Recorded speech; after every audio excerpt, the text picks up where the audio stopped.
Hello, everyone. It's great to see you all coming on. I know that a few people are still getting in through the Zoom link.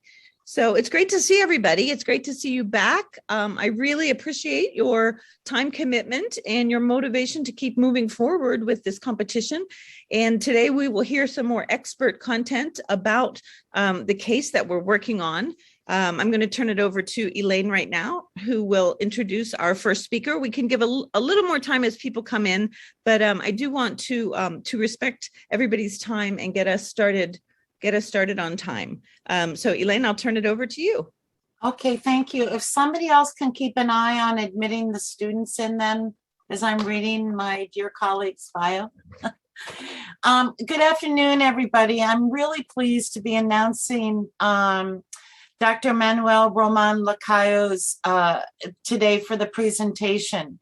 Dr. Lacayo is a colleague of mine, and I actually met him when he was a graduate student, and I am acquaintances and friends with his wife. And we're so pleased to have him back at the University of Pittsburgh. Upon graduating from Harvard University, he was the recipient of a Fulbright Research Fellowship and was later appointed director of the National Museum of Nicaragua. Later, he learned a certificate at the Center for Latin American Studies and a PhD in anthropology as a Heinz Fellow in Latin American archaeology here at the University of Pittsburgh. After leaving Pittsburgh in 2006, he served as the country program manager and as a monitoring and evaluation manager for USAID, the United States Agency for International Development's public-private partnerships in Nicaragua and in Guatemala. He also was working at the Universidad Americana in Managua, where he founded and coordinated the master's program in Latin American Studies. Now, when I went to ask my colleagues at the Center for Latin American Studies, who's doing work in Guyana, I was so pleased to hear that Dr. Lacayo had worked on a USAID project in Guyana. So, and he was kind enough to quickly volunteer his expertise, and he's going to be providing us kind of an overview through a development lens of Guyana. So I hand it over to you, Manuel.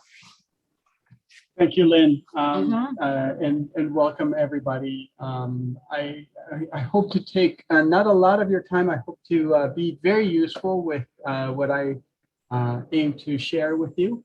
And let me get to the sharing right away. And just while I'm doing this, I also would like to tell you a bit about the work that I undertook in Guyana, that I was fortunate enough to spend 3 months of my life, essentially, in the latter part of 2017 and most of 2018, spread throughout about an 11-month period in Guyana. And the reason why I had anything to do with Guyana, which was a totally mystifying and relatively unknown country to me, was all around a transportation link and a deepwater port project that the IDB, the Inter-American Development Bank, was funding the studies for. And so it's a deepwater port. The location had not been determined, and as I hear, it's still up in discussions. And it could be at the mouth of either the Brevis, Demerara, or Essequibo River on the coast of Guyana. And then the transport link, which is the sort of the more interesting part and the reason why I spent so much time in Guyana. And so let's just jump right into Guyana. It's a wonderful country. It's about the size of the state of Kansas, if you want to imagine that. It's in South America. Its neighbors are Brazil, Suriname, and Venezuela. And right there you have, just if you know something about the background of Guyana being a former British colony, you have a Spanish speaking country right next door. And over time, they've had friendly and less friendly relationships, land claims and not land claims. Brazil, a Portuguese speaking country, and Suriname, where, a lot of the same languages, but also other languages are spoken. And you can see that the situation of Georgetown as a small country with relatively few people. I mentioned about the size of the state of Kansas, but there are currently about 744,000 people, approximate. I don't have more recent numbers than the 2019 estimate. Interestingly, in 2012, the number of people that lived there was about 3,000 people, 3,000 more people living. And, that goes against the general trend of population growth around the world. But it's not a matter of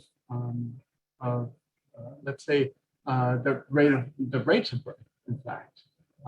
There are a number of issues that are prevalent all over developing countries in terms of birth rates, but also the larger issue that up until basically 2019, about 5 of every 12 Guyanans were aiming to leave the country. So the diaspora, the Guyanese diaspora, especially in the United States and in Canada, is some people estimate larger than the actual population in Guyana. And there are any number of factors that you'll no doubt will have dealt with. It's a very diverse country. It's an excitingly diverse country.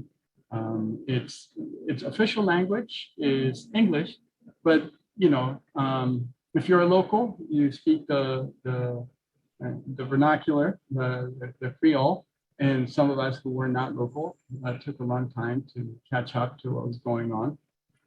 But then there are any number of indigenous languages and dialects from the Wayway family, and these are distributed throughout.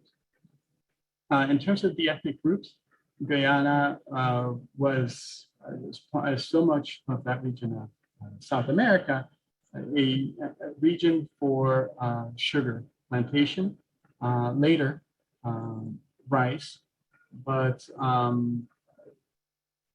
that had to do with the population, the heritage, the general heritage of the population that currently lives in Guyana, which is largely Indian, of Indian descent, also of African descent. There are a number of people that are do not link themselves specifically to one group or another. And there are about 11, 12% of the population that are actually of indigenous origin and actually self-identify as indigenous. Other groups are less than 1%. Religions, it's tremendously diverse as well. And you would think that in this hemisphere, Christianity is the dominant form or tradition, and it is. But Hinduism and Islam also are practiced in not insignificant ways. Up until the time that I was there, Guyana's primary industries relied on sugar, rice, mining, some logging, but most of that logging activity was illegal. A lot of the gold mining activity was also illegal or not authorized by the state, at least not through its permit process. But already by then, there were notable changes in expectations about the oil strikes, as they call them, that the Exxon Corporation and then later Repsol were letting everybody know about. Off the coast of Guyana, some tremendous petroleum finds were located and contracted and soon to be exploited, with production starting in the year 2020, which was a very special year in the whole world. And the first few, let's say the first 4 of those contracts or strikes had to do with not the best terms for Guyanese. In other words, you can imagine a very small population with not tremendous GDP suddenly being able to imagine that all this oil will be sold, millions and millions of barrels of oil, high quality, in other words, refinery, not intensive, sort of oil.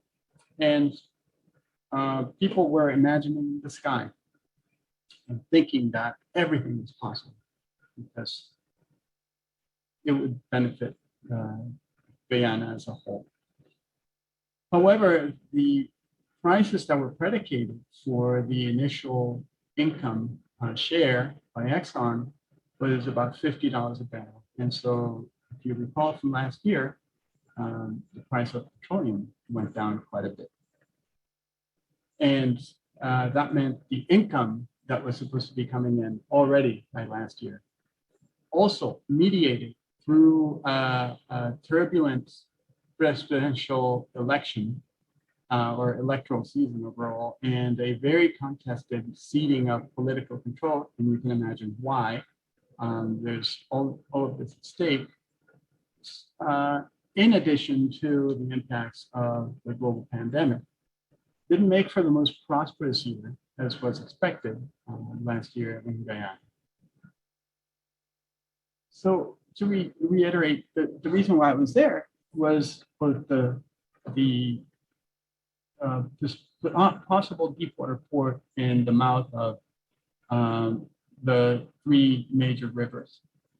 And then this transport link, as they're calling it, which is a route that has been inactive since the 60s, that the British during their colonial stay developed. I actually met one of the men who worked on that original plan.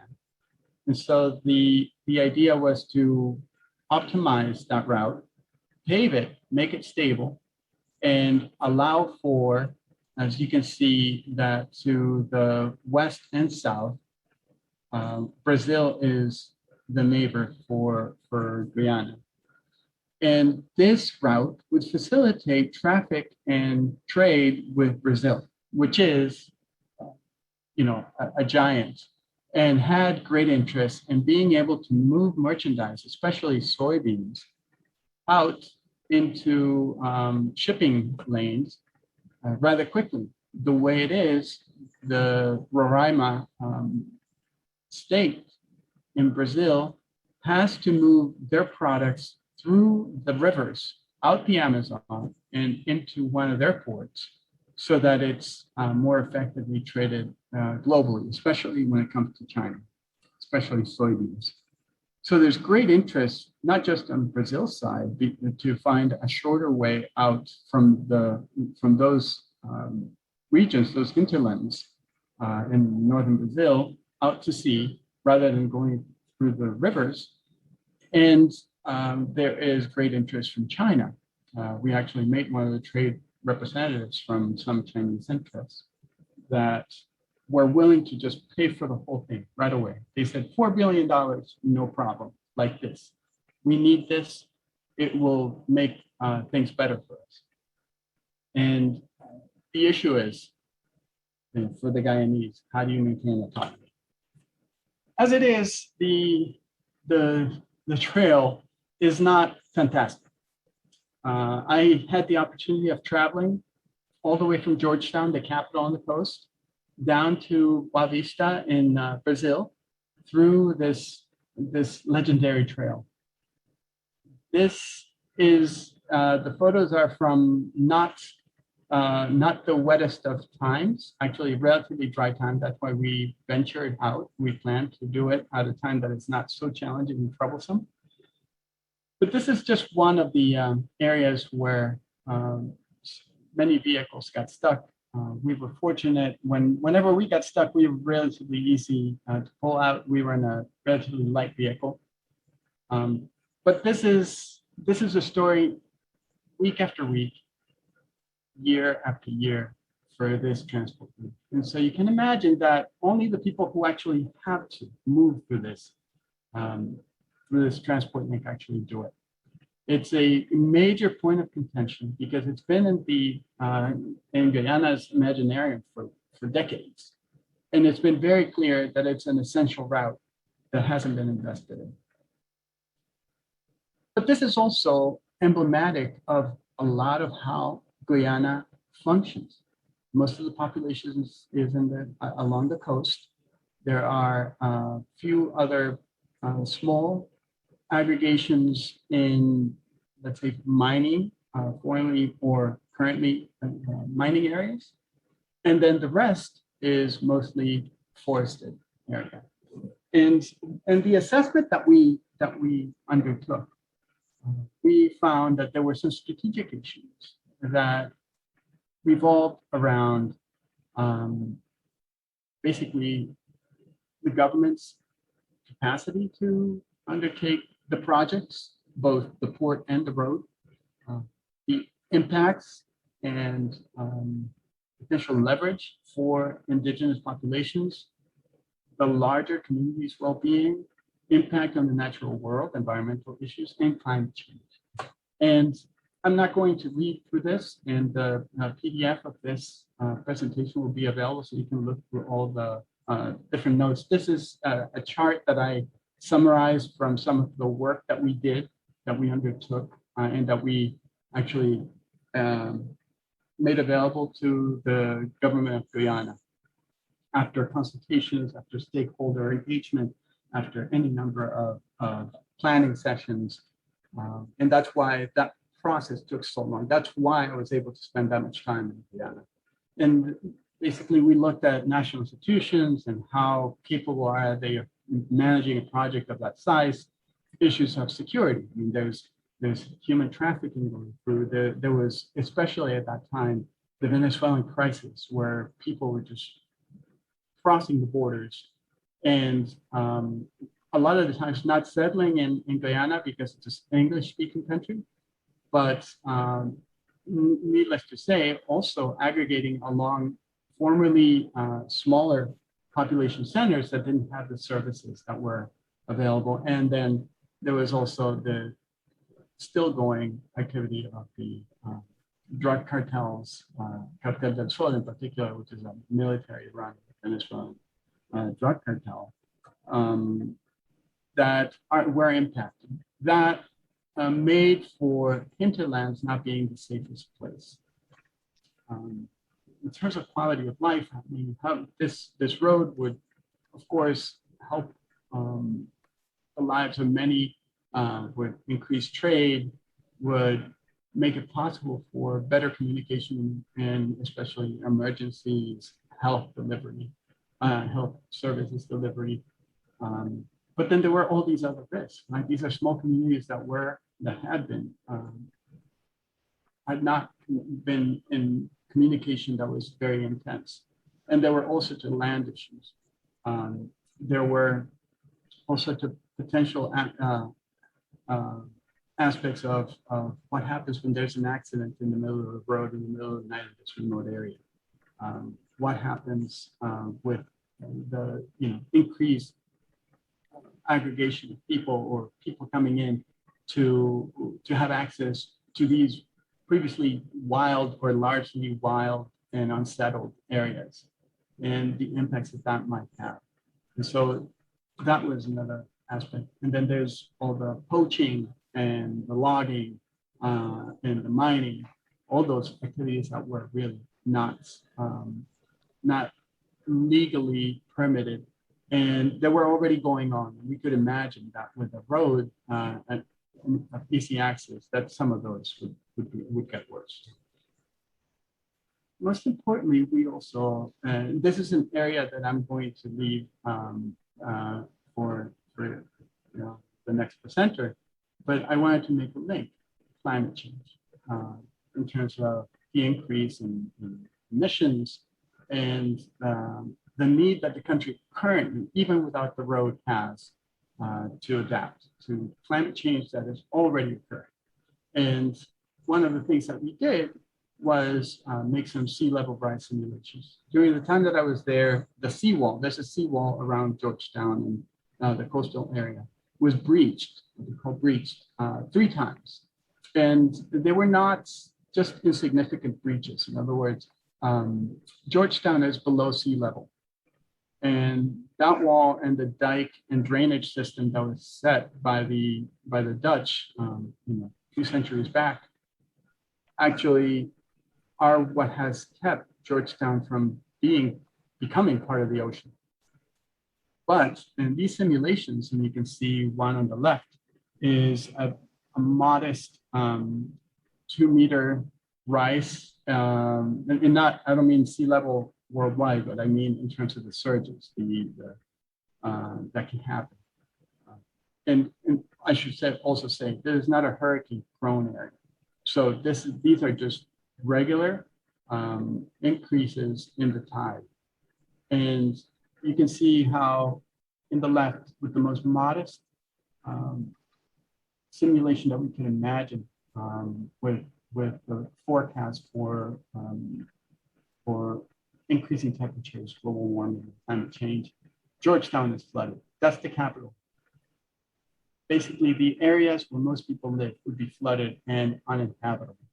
And even back in the 60s, there was a proposal to relocate the capital to Linden, which is higher ground and further from the coast. But that's not in anybody's mind. Right now, everybody is still thinking about the oil strikes and all the resources and the welfare that will bring. So it's not an area that has, at least through the time that I was last there in 2019, has not taken up a lot of room in the larger discussions about the future of Guyana.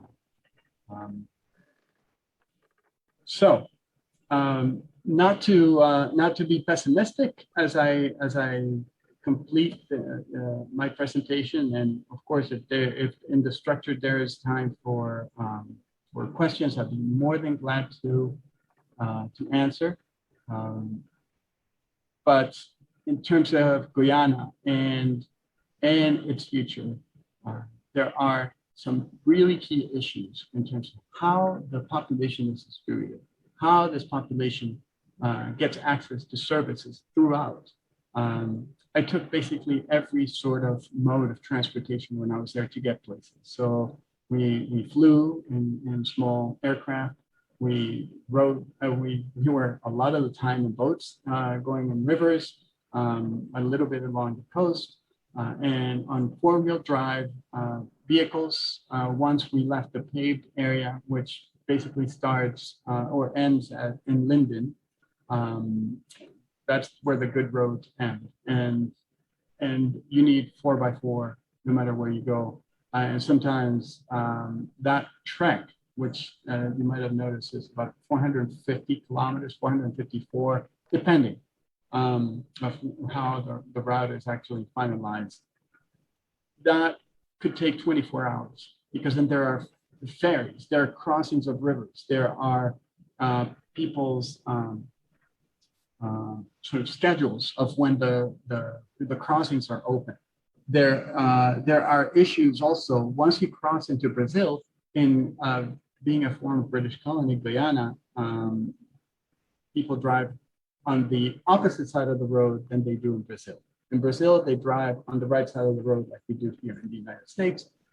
And so there are all these issues of translation of languages, of indigenous people's representation and stakeholding, and the larger internal struggles of any diverse society.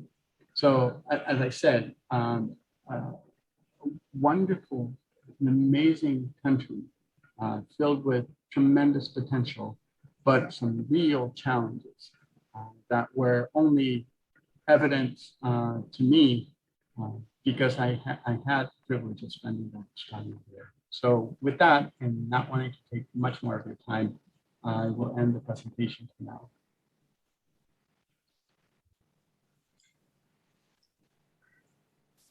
Thank you very much. Students are welcome to ask questions. I do have a question right off the top. If that doesn't, it's related to your presentation, of course. And that is, who lives in the rural areas? And how extensive is the agriculture or kind of the density of populations? Is it along that road? Talk to us about, the rural, who lives in the rural areas? Indigenous, are there schools? Tell us about that. The population distribution is pretty obvious once you set foot in Guyana. And basically along the coast is where the major population centers are. Georgetown being the biggest magnet. Then you have, once you start heading into the hinterland, Linden is basically the last large town before you head to Lethem. So about 300 kilometers away. In between, that road actually has fostered the development of a few populations, very small populations. I'm talking about communities of less than 600 people. And those are sort of the larger ones, because a lot of the indigenous people go through these porous borders that have existed traditionally between Venezuela, Brazil, Suriname, and Guyana. Where people sort of move across, they don't need to go through the border. A lot of the indigenous groups basically know the land enough and are familiar and have enough connections and family, literally family, across these borders that they just move through depending. And where Brazil's government came in, when Brazil's government came in, the current government, there was a massive exodus of indigenous people who feared for their status in Brazil, despite the very good protections that are written in law. And they were warranted. Soon thereafter, you heard about the fires, and there were the fires in the Amazon, but there were these peculiar fires that were all around the border of Guyana, which were lands that were slated to become, after the fires, to become soybean growing areas. And then Venezuelans, moving through, but in the past, Guyanese have actually crossed over to Venezuela when things haven't been so great.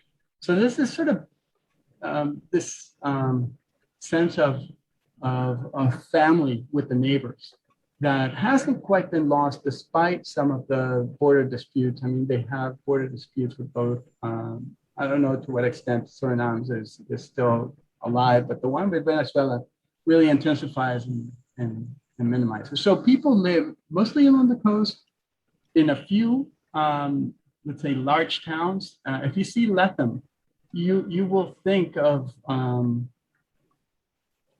there's a few thousand people that actually live there year round.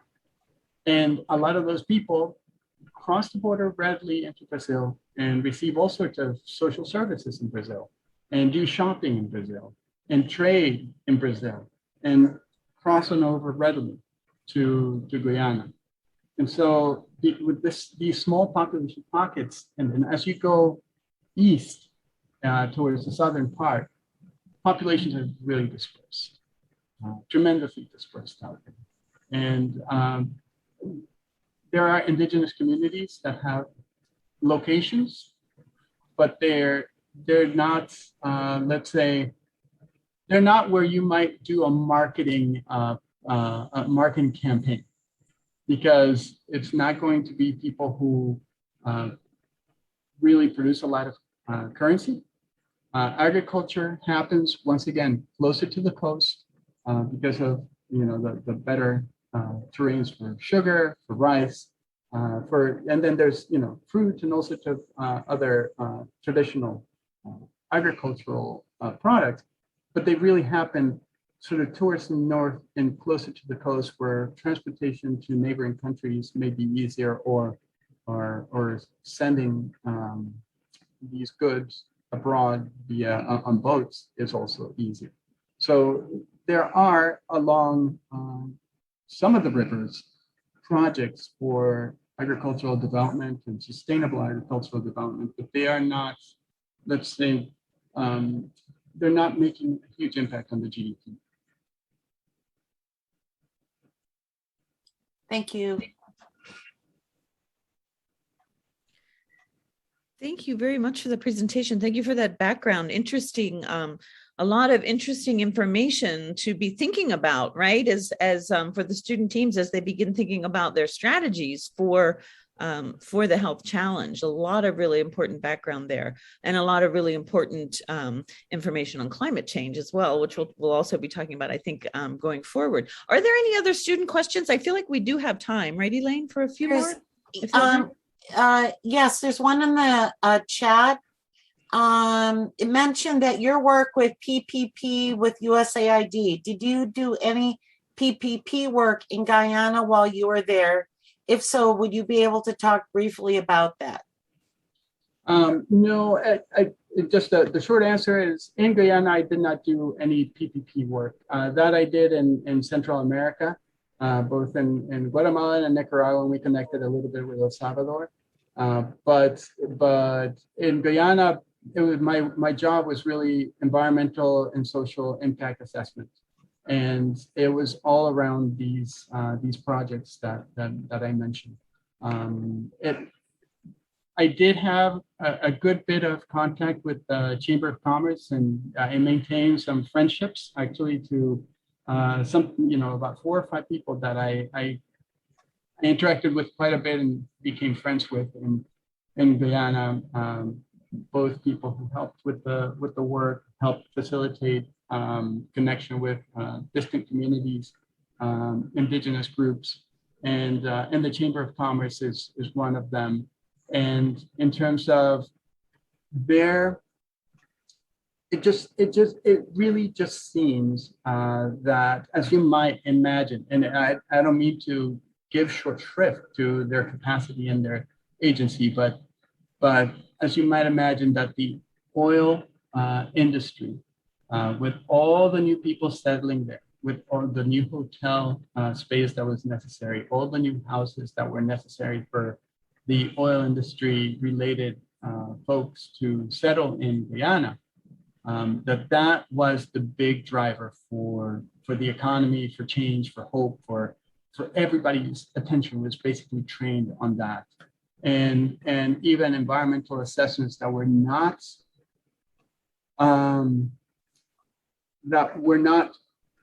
favorable in case of a disaster or mishandling of oil cargo or drilling or production.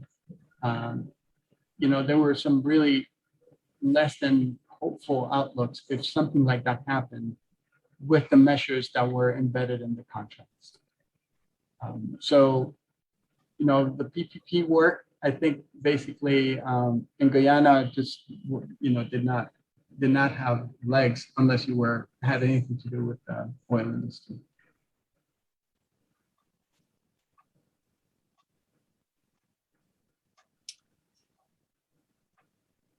I have a question while students are thinking about questions they want to ask. What about, who are the people in the government? Who are the folks, you said it's a diverse population, but who are the decision makers? Who were your counterpart? You were a contractor with USAID. Who did you work for? Are there certain populations that typically are represented in the government seats? Right. That's been a point of contention in Guyana politics for 2 generations now. I mean, they've only been a sovereign nation for 51 years or so.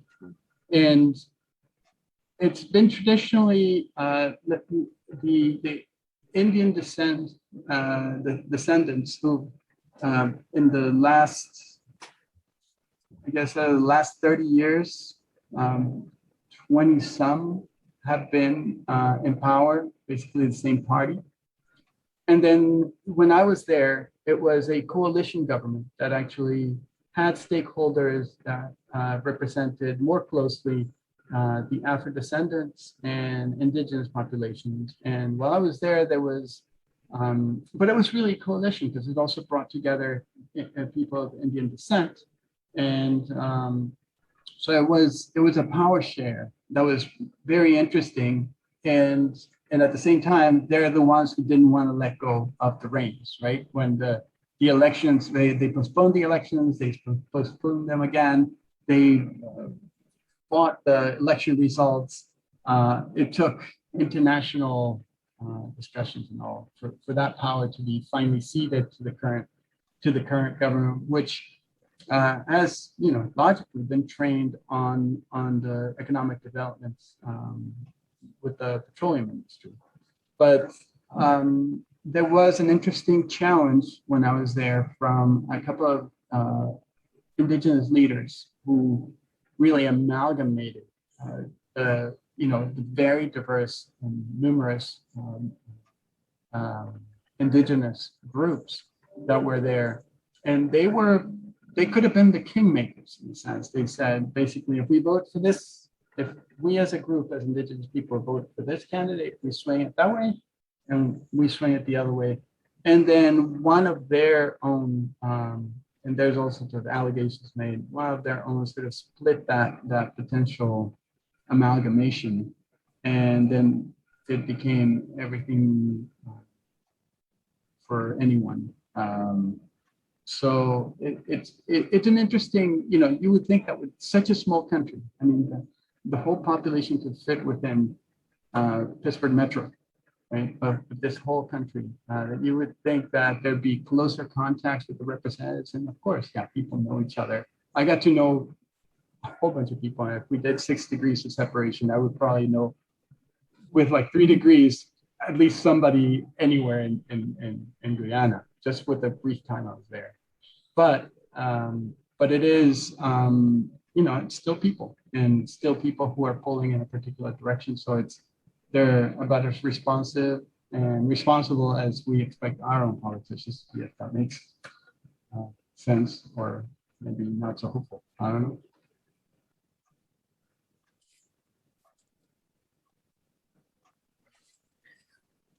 Thank you. That was another interesting question. I think we think about the representation in a country and how that obviously affects policy, and then obviously how that policy affects things like health service offering, access and coverage of health services, where those health services are expanded to. Again, relating it back to our case, it's particularly relevant because we are looking at expansion into an area where people may not traditionally have representation in the government. So that's a really interesting last point. I'm really glad you asked that question, Elaine. That's a really important thing. I think that students can be thinking about, right? The relationship between representation in the government and this health project. And if I may, just a little parenthesis, I don't want to take time, but where you are in Guyana also determines the way in which you interact with your representatives and leaders. And you can think of these urban, you know, small, very small urban centers, but urban centers in the coast, that is more traditional, more distant, a little bit more anonymous. But as you go into the hinterlands, even a place like Linden, everybody knows everyone and they lobby personally. And so there's a personal appeal depending on their shared history. And so it's more of this community-based, small community interaction. So depending on where you are, like I said, the way you interact with people is very different. Thank you for adding that. That's such a key point, right? I think that sometimes we don't, in the United States, we don't give as much credit to personal social networks for a large scale project. So that's an excellent point to add. I'm glad that you did. Elaine, did you want to add something else? Oh, I have another question. Go ahead. Okay.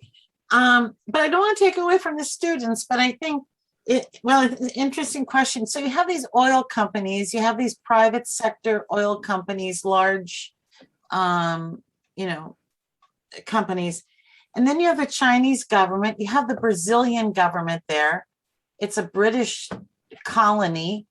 So if a government was looking for money to fund large programs, do you have a sense of, would they be apt to look for, private sector funding, or would they look more to the Chinese? Yeah. Yeah, and that's and by the way, yeah, I could talk about Guyana all day. But I'll try not to, very hard.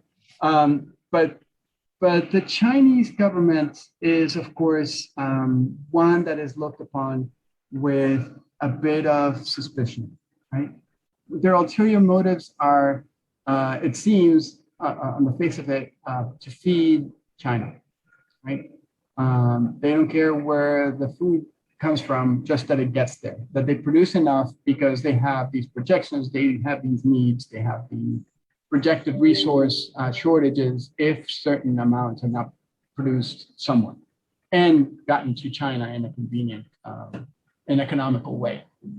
And so they, like I said, we met a trade representative in Brazil who just said, sure, we would pay for it, but the Guyanese don't want our money. They've rejected us.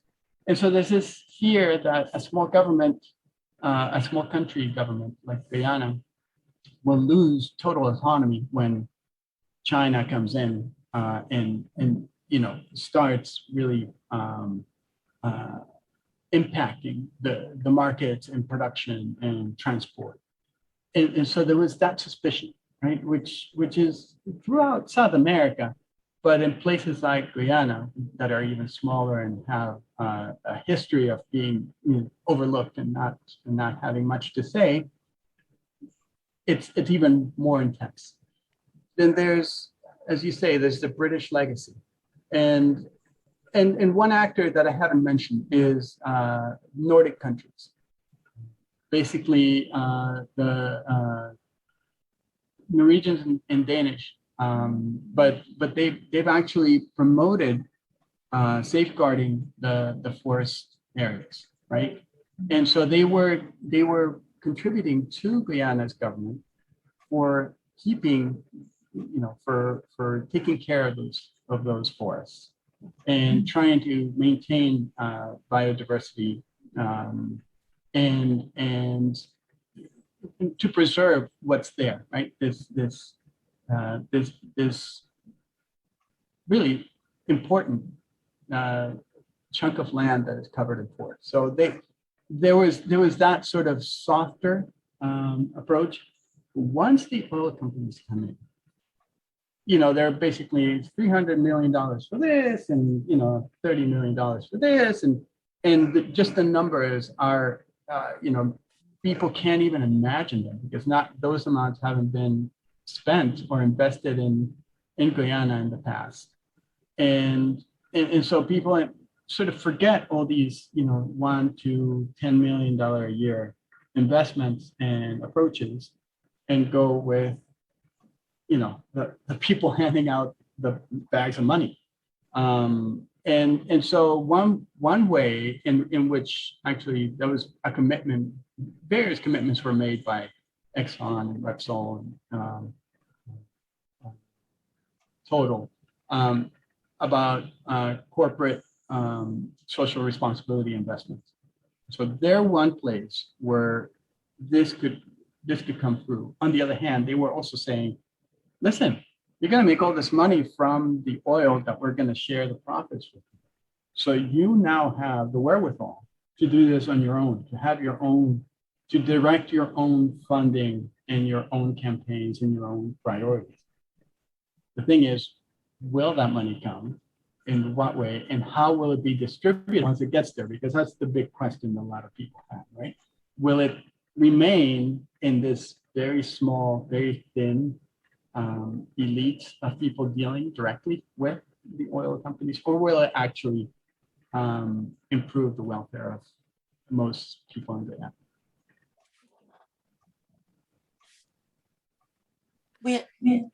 There's one more, there's a question here. Can we have one more minute for this? Do it really briefly. I see the question is about the relationship between communities and religious organizations. And that's a really interesting one because, you know, if you remember back to the breakdowns that I did by ethnicity and by religion, they don't overlap, right? Neatly. You know, it's not like one group is Christian and the other one is Muslim and the other one is Hindu. No, there's all these really interesting overlaps. And, you know, there's Baptist and Christian evangelical churches, but they don't really seem to have at least my impression was that they didn't seem to have the same pull or influence as they do in other countries I'm familiar with around Latin America. They're important, but they don't influence. There's a bit more independence in terms of how much they can leverage a community towards. But they do bring in. I mean, there are any number of missions that also benefit people, and there are plenty of well-known and trustworthy religious leaders. It's just that it seemed to me a very secular and somewhat, and of course I didn't go into the Hindu practice very much at all, but it just seemed like it was, those overlaps weren't as neat and easy to leverage as might have been in other countries near there.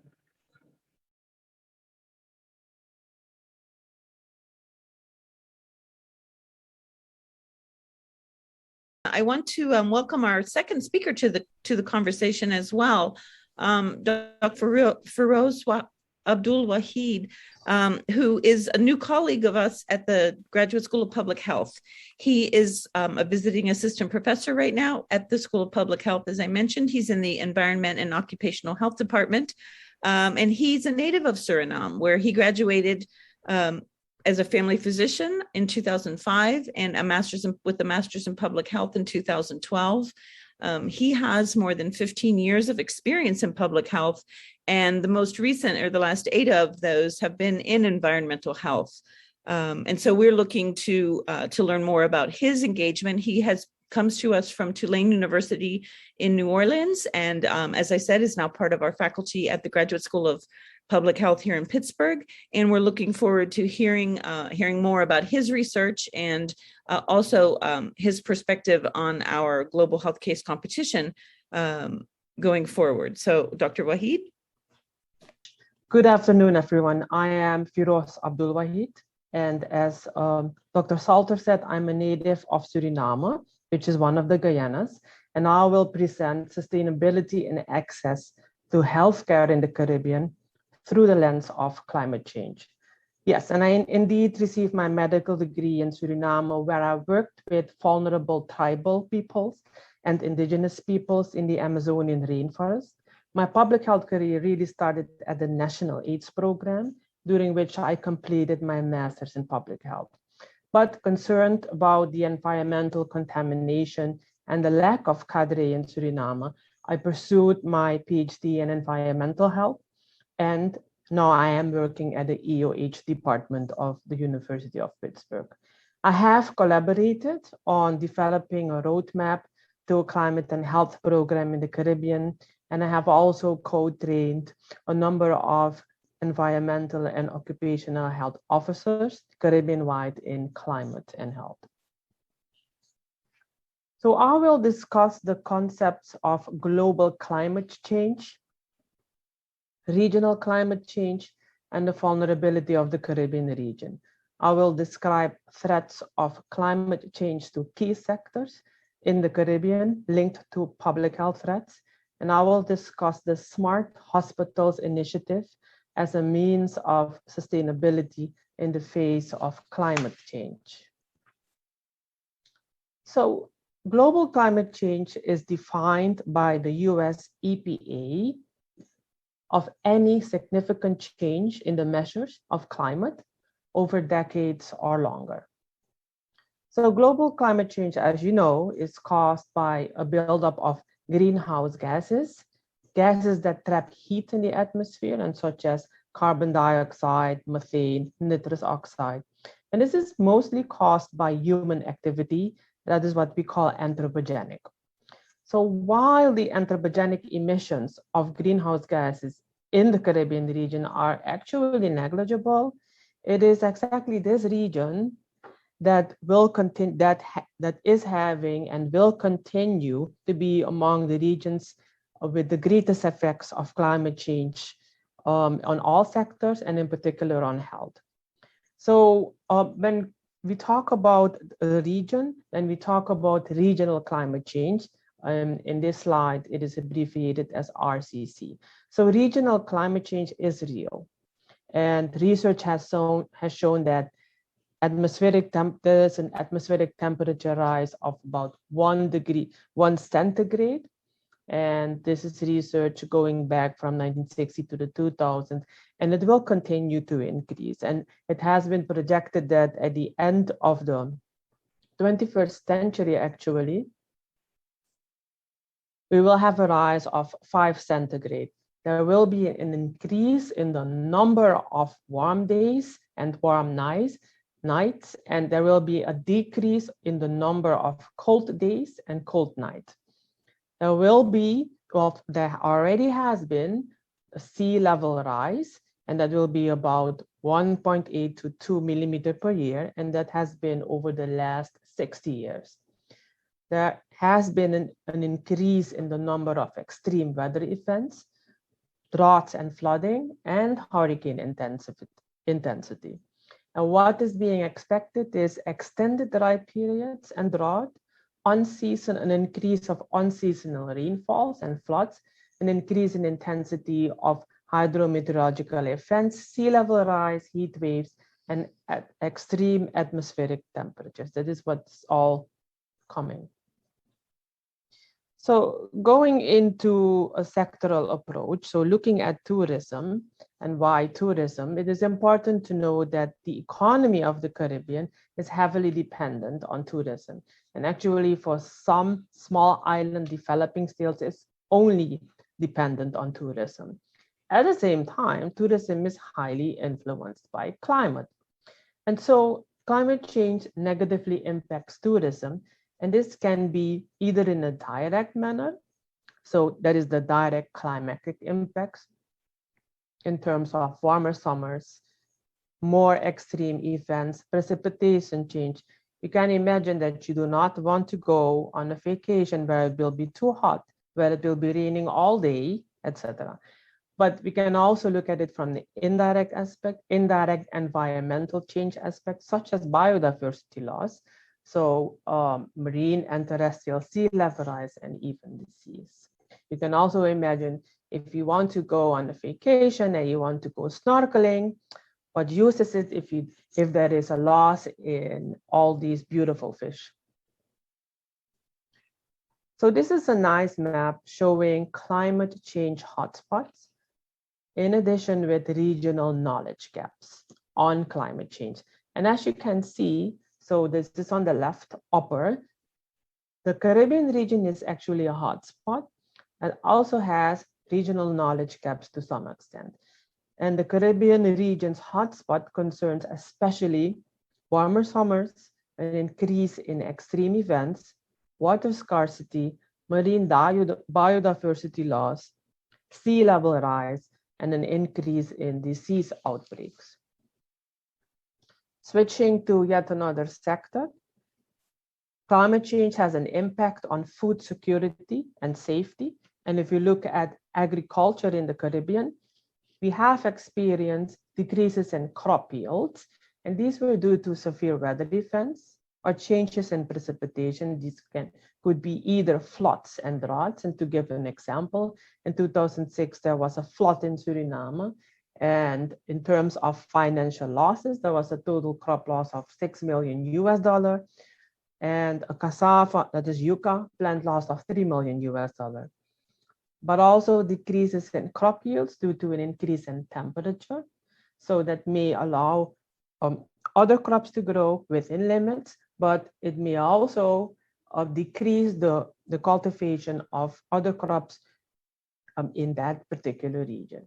And also sea level rise, such as coastal erosion and saltwater intrusion, leading to actually loss of farmland, and warmer temperatures, weather climates, and a higher carbon dioxide that can lead to thriving of some pests.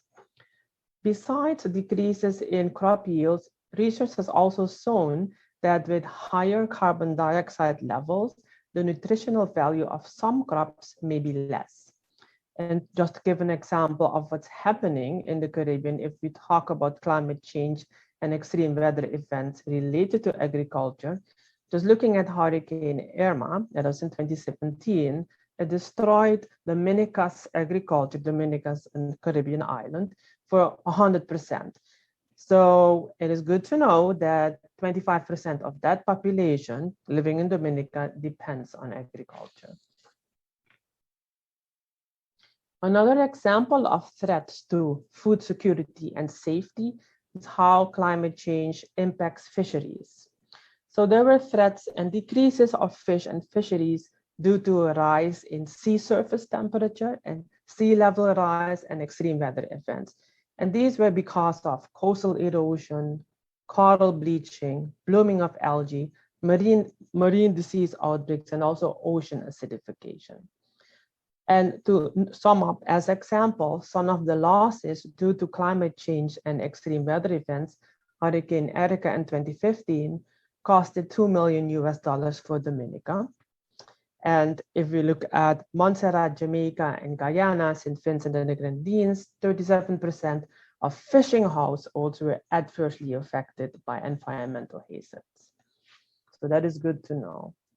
So climate change has a direct effect on health, but it also has an indirect effect on health by affecting the environment, as you can see on the left, and the social and behavioral factors.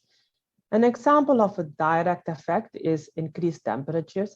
You can see that is the first bullet in the rectangle of climate impacts, which leads to extreme heat, leading to heat-related illnesses, heat stroke, and whatnot. An indirect effect of climate change affecting agriculture that on itself affects food security and safety, as we just discussed a few slides ago.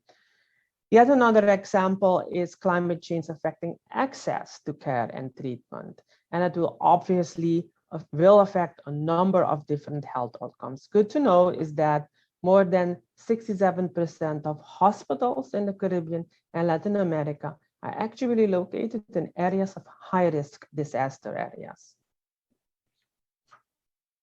So this is a figure giving an overview of climate change and its effects on health, whether they are direct health effects or indirect health effects. And the direct health effects are related to storms, floods, and landslides or urban heat island effect, leading to injuries, death, heat stress, and cardiovascular failure.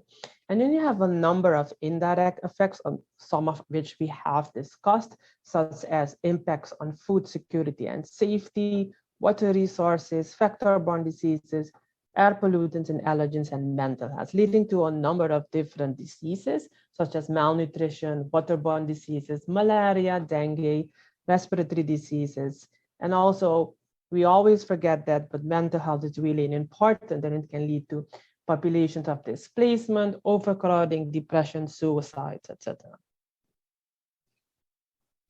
So against the background of climate change in the Caribbean and the hampering access to care, we are going to zoom in on Guyana. So Guyana and my colleague, Dr. Roman, extensively gave a presentation on Guyana, so this will be kind of a little repetition of what he did. But to sum it up, Guyana is a middle income country. It's part of the Caribbean. It has about 750,000 inhabitants. It has a fragile health and public health infrastructure. There are gaps in organizational capacity, data and knowledge systems, and also workforce development. And it has hard to reach remote areas in the hinterlands, hampering access to care. Guyana is vulnerable to climate change. It has a low-lying coast. As you now know, the capital, Georgetown, is actively below sea level. It is one of the top 5 cities to be affected by climate change, and it has a history of major floods, including in the capital. So the PAHO conducted a health and climate country survey for Guyana, and the health risks related to climate change that had the highest priority were, as you can see here on the screen, health impacts of extreme weather events, water security and safety, then including waterborne diseases, vector-borne diseases, mental and psychosocial health, mitigation measures to reduce emissions of health facilities, and mitigation measures by coordinating with sectors. So taking into account the risk of extreme weather events and Guyana's history of flooding, on top of already existing barriers of access to care, there is a need for sustainable healthcare facilities in the face of climate change. And yes, climate change can lead to a significant disruption of health services and economic losses, and it leads to a limited provision of emergency care to victims and ongoing healthcare for their communities. So on one hand, there are many health facilities in the Caribbean who are in areas of health risk.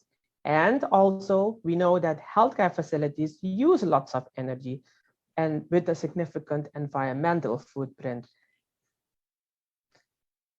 An example of such a sustainable solution is the Project Smart Healthcare Facilities in the Caribbean. It is funded by the UK Department, and it has been implemented or still ongoing by the PAHO, the Pan American Health Organization, and the World Health Organization, and of course in partnerships with the different ministries. And the purpose is to provide safer and greener health facilities to deliver care amidst disasters. And what does it have? It entails a regional building code for health facilities, and it has a toolkit, and that is for retrofitting already existing or related to building new facilities. And it has a hospital safety index, a baseline assessment tool, and a green checklist. So what is all this? The HSI is a tool to assess the overall level of safety of a hospital or health facility in emergency situations. So by determining a hospital's safety index or score, decision makers will have an overall idea of its ability to respond to major injuries and disasters. And the BAT, the baseline assessment tool, assesses factors such as the age of the facility, so of the health facility, the physical condition, the quality of the instructions, and so on. And the green checklist really helps the existing hospitals and new ones identify and implement low-cost adaptation measures, such as the use of solar panels. And this is an ongoing process, and there will be scaling up of the project in a number of different countries. So smart hospitals are strategically built to resist disaster events and provide services under emergency conditions, using resources more efficiently and reducing the environmental footprint. So they are aimed at improving hospitals' resilience and strengthening structural and operational aspects. And they use 3 guiding principles: safe, smart, and green. And we will go briefly in each of these 3. So if we look at safe, then we talk about sound roof and foundation, improve security and signage, secured equipment and fuel storage, protected and efficient doors and windows, good drainage, backup power, water reserve, disaster management plans, comprehensive maintenance planning, and disability access.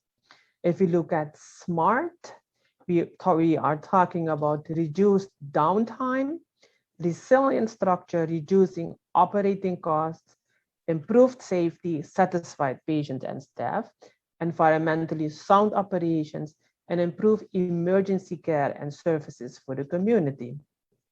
If we look at green, then we talk about water efficiency, waste management and minimization, pollution reduction, rainwater harvesting, and reducing energy consumption, and actually providing the hospital with kind of energy autonomy, meaning it will be allowed to even continue running during emergencies and disasters. And that will be through the use of alternative power, using renewable energy, solar power, and efficient lighting and cooling, and improved indoor quality. So what does it all mean? It's already paying off. And to give an example, it has shown cost effectiveness and resilience to disasters. And in St. Vincent and the Grenadines, Georgetown Hospital, it was actually the only functional healthcare facility after a severe storm that affected back then 39 clinics. And besides that, it also acted as a water supply for the community after the storm.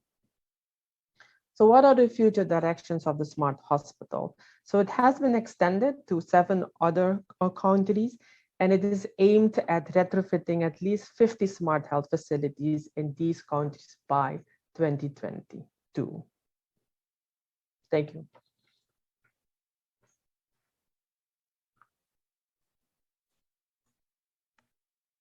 Are there any questions? Thank you very much, Dr. Wahid. Yes, I was going to do exactly that. Yes, please. We'll open it now for some questions about this. This adds a whole other dimension, I think, to our challenge to be thinking about the interaction of the actual health services themselves with the environmental needs. I have to say, I am not from the PAHO. I do not necessarily have the expertise of the smart hospitals, but I thought it was an excellent fit for the project the students will do. Yes, I'm really glad you brought that up. I hadn't thought about that at all before, even in reviewing this case, but this is of particular relevance in this situation. So it will be interesting to incorporate that information for the students. So if there are questions, please you go ahead and put them in the chat, or feel free to ask them out while we have a chance to discuss this.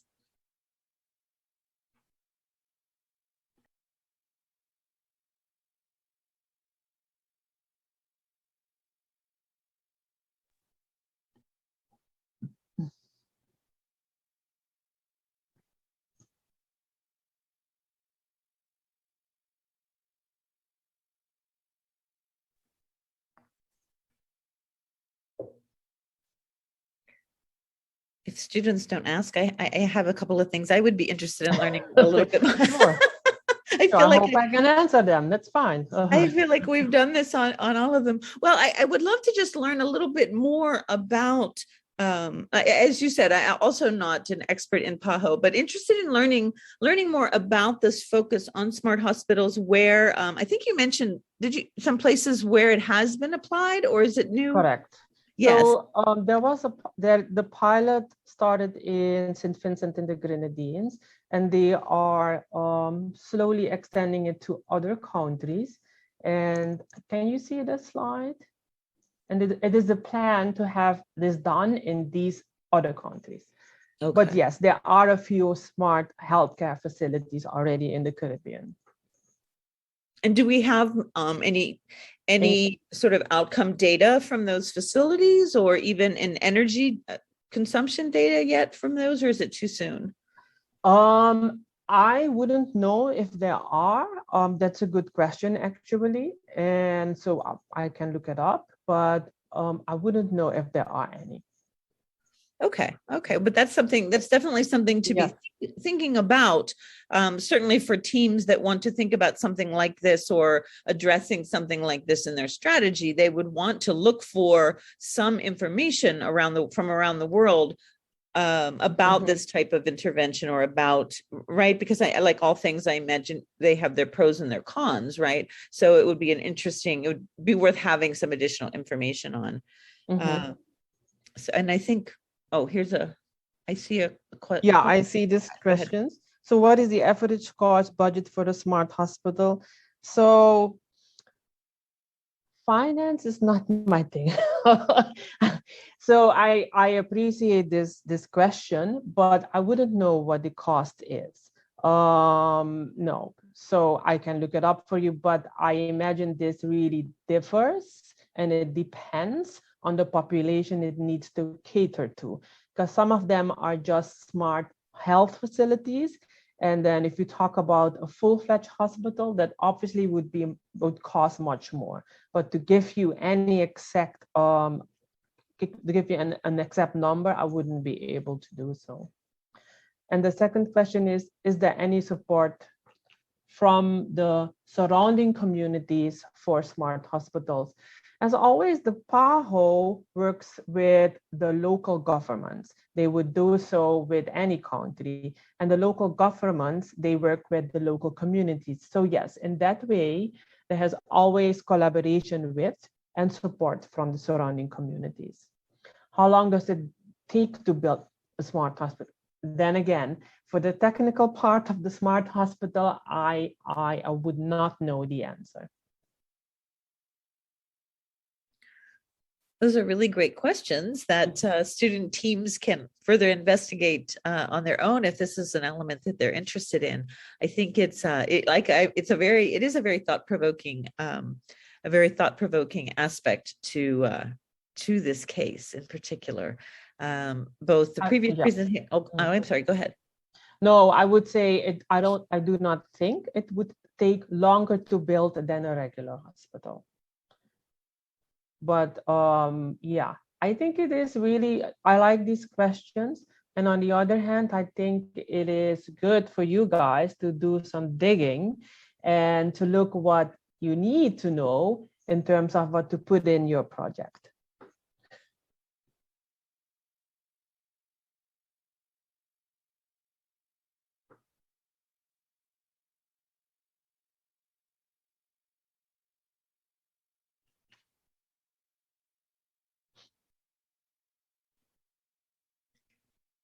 Okay, well, I want to thank you, Dr. Wahid. I'm not seeing questions right now. I actually, as always, imagine there are some out there that are still formulating in people's minds. I know that for me, it's always challenging for me when I'm in a new situation to come up with questions. So I imagine some of the students are experiencing that as well. We do have some protected time, right, for them to be in their group. Is that happening today as well, Elaine, where they can be in their groups and then ask questions, or? Oh, I think you're muted. We can certainly do that. If our speakers will permit or have enough time to lend to us. Should we break up into groups? I'm actually, you know what? I'm not prepared to do that. I don't have the ability to do that quickly like I did last week. Okay, no, I completely understand. Understand. One way, just in the future, that do the teams are the teams numbered? Yes. Because you can always just open up the number of rooms and tell everybody to go to their group number and let them. That's how I do it in my class. Let them self-select. Okay. I mean, I can certainly do that. People can look. Yeah, we don't maybe need to do it right away. I wanted to have an opportunity, just because I'm thinking that the groups, when they have a chance to sort of get together, they may have some questions when they start talking it over them among themselves. So I wanted them to have a chance to interact with our experts sort of as teams as well. But we can also have a few more minutes now. We've got plenty of time. We can take some additional time here just to have an open forum for questions. And as I said earlier, I think potentially a dialogue between our two experts, because you can think of questions probably to ask each other, which would be very edifying for the students that the students may not be able to think of on their own. And I know you had a chance to talk to each other a little bit before this presentation. So are there any additional points that either of you would like to put out there right now, or in response to each other's presentations, things that you would like to draw our attention back to? If I may, I found Dr. Wahid's presentation tremendous in terms of, bringing to light the smart hospital and sort of the whole smart building approach. In terms of allowing remote and maybe potentially disconnected, not always, but potentially disconnected communities to maintain a level of, let's say, connectivity and energy and community services available at different scales, right? Not just at the hospital, but perhaps at the clinic level and the community clinic size. And there's, as I put in the chat, Guyana is in this sort of stripe of the world where solar radiation is plentiful enough to have good solar energy potential. And there's a lot of surface currents that can be harnessed to become small scale electrical generation, basically little plants, electrical generation plants that don't have to be large in scale. And that is, this whole smart building idea is one that, it is the future for survivability, and at the same time could produce community services. So I hats off for bringing that together. Thank you. And what I wanted to point out also is, so this is an idea that I brought to you. Well, it's not only idea, it is actually going on. But in terms of thinking of increasing access to care, you have to think broader than that. So this is hospitals, but it's not only hospitals. You can use the same angle for developing healthcare facilities, smaller facilities, especially if we talk about developing countries and far to reach areas. You can imagine that setting up a full-fledged hospital in the interior would be quite impossible if we take into account the infrastructure that Dr. Roman also outlined in his presentation.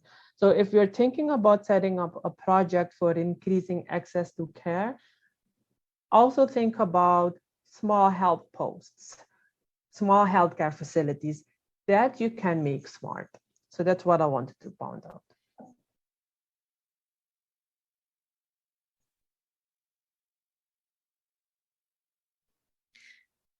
Yes, that's another excellent point. And actually next week's expert is in emergency services, and he talks a lot about, he does bring up the point that emergency service isn't just hospital, right? It's not just a tertiary care hospital.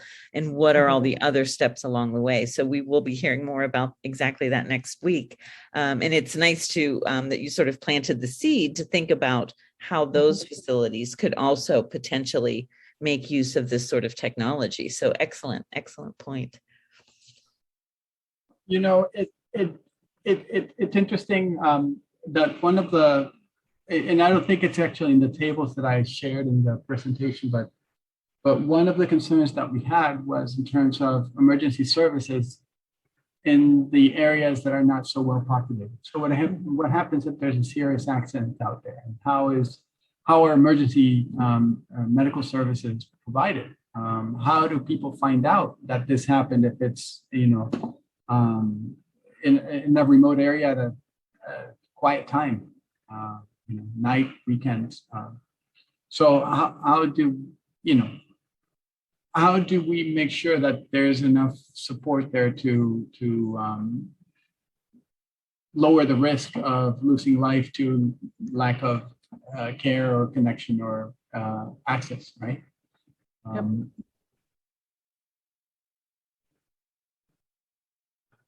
And that happens to be a similar challenge for remote communities. Okay?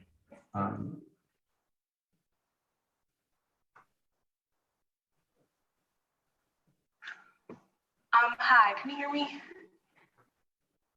Yes, go ahead. So I have a question for Manuel. You were, and correct me if you've already stated or talked about this, concerning the river, like what is the, what are the conditions of the river? Is it like you said something about transporting, I was wondering if that would be a possible source of energy, or is it just something that is just there for, natural purposes, of course, but can it be used for other things, I guess? Yeah, I mean, rivers, and Dr. Wahid will we no doubt have experience in this. I mean, the rivers have been a traditional way of communicating to people, and so the rivers tend to be along where people settle and how people move, and still, in large part, that's how a lot of people move on small vessels throughout, and they move their product and communicate with other communities and family and get to the large cities, river, and then connecting to some other mode of transport. But for decades, Brazil has been encouraging Guyana to build some hydroelectric dams and electrical production plants. And Guyana has also demurred on the whole subject because, basically Brazil is at the limit of what they can, within their realm, what they can do in terms of power generation, and they have that challenge to try and figure out how to do so. Guyana has always seems to interpret a lot of these goodwill measures by large countries with a good sense of suspicion that it's not ulterior motives, but it's actually for somebody else's benefit. But the rivers are there, and what I was saying, there's a lot of like less than 1 megawatt electrical generation plants that are run of river that don't actually impact the stream and allow for a good bit of the same movement of species and living beings around the river to remain, which is not what happens with dams of really any scale. Dams tend to really curtail and change the environments that follow and right before as well. So that potential is there. There's plenty of surface water in Guyana, and there's plenty of relief, change and elevation. But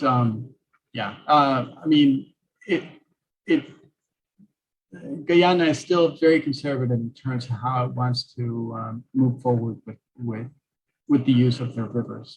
And I don't know if Firoz has a different idea on that, but that was my impression. No, I think it's more or less the same. And indeed, coming back to the question, there are many rivers, and till today, it is at times the only means of transportation to some areas. So definitely that's the same for Suriname. And yeah, I wouldn't know that much about the hesitance of the Guyanese government to building hydroelectric dams, but you are the expert on that. We have a hydroelectric dam in Suriname, by the way, but it came with a lot of other things too, I have to say. So yeah, I guess it has a lot to do with past experiences of people. So that may explain the hesitance.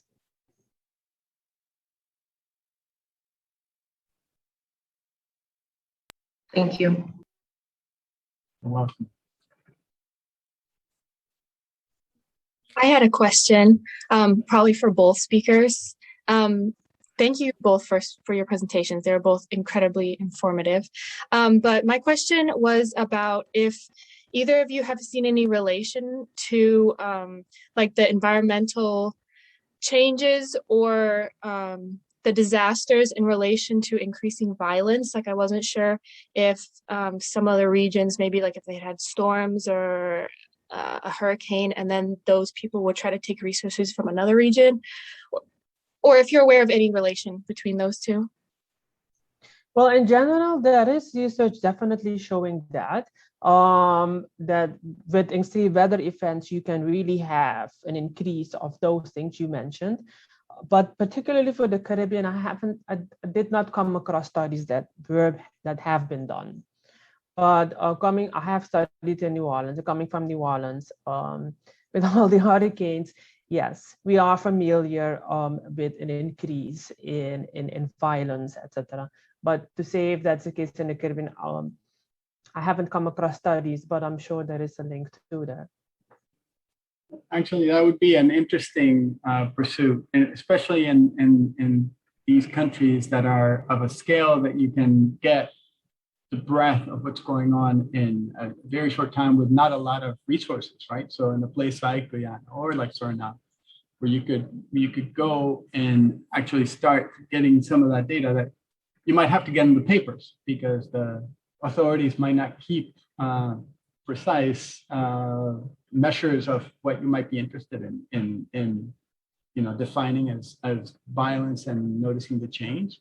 My impression really had to do more with the narco traffic activity. That seemed to be, when I was in Guyana, that seemed to be what showed up in the papers. It was somebody who mysteriously was killed out somewhere, and it was not a neighborhood dispute, let's say. It was, not something that had to do with a grievance with somebody they knew directly or interacted with in their community, but rather it was had to do with other tentacles. That was my impression of a lot of what I saw in the paper. Maybe that's just what I was focused on paying attention to. I mean, it's granted it's anecdotal and very small, but it would be an interesting pursuit to see that, because we realize both of these countries and basically that whole shield of the continent will be impacted by climate change in some parts in ways that are opposite from what is going on in other parts of Latin America, like in Central America, we have dehydration. Here, you're going to have an excess of water. And that could be an interesting study in terms of the effects upon others, public health aspects. Yeah, and I think that it is a valid question, definitely. And I would also think that probably displacement due to extreme weather events has a lot of mental health effects. People are used to live in certain parts of the country. If I only look at the villages in the interior of Suriname, and I'm sure that's the same in Guyana, they are mostly along rivers. And then with flooding, you see that their villages are being flooded, but it is not that easy to let them move to higher grounds. And we have had floodings in the past. And as you can imagine, if you have to move from the area that to another area in one day, you can imagine that comes with a lot of stress, with a lot of mental health issues. And if it is for a week, yeah, maybe it's okay. But if it is for weeks and months, that's quite different. So definitely, yes. It will have an effect on mental health, whether it's violence, but I think we should also think of depression and suicide. And why I mentioned suicide is that suicide rate, and that is also in Guyana, of Suriname, Guyana, and in Trinidad is quite high. And it is the highest among descendants of Indian immigrants. So we need to be wary of that.